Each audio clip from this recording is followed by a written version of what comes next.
আজ আমরা কথা বলবো পারমেনাইডসকে নিয়ে। পারমেনাইডিস ছিলেন এলিয়াটিক দর্শনের প্রতিষ্ঠাতা।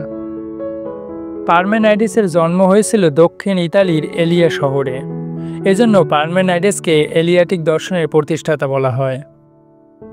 পারমেনাইডিস মনে করতেন বিশ্ব হচ্ছে অনর এবং অবিভাজ্য এক সত্তা।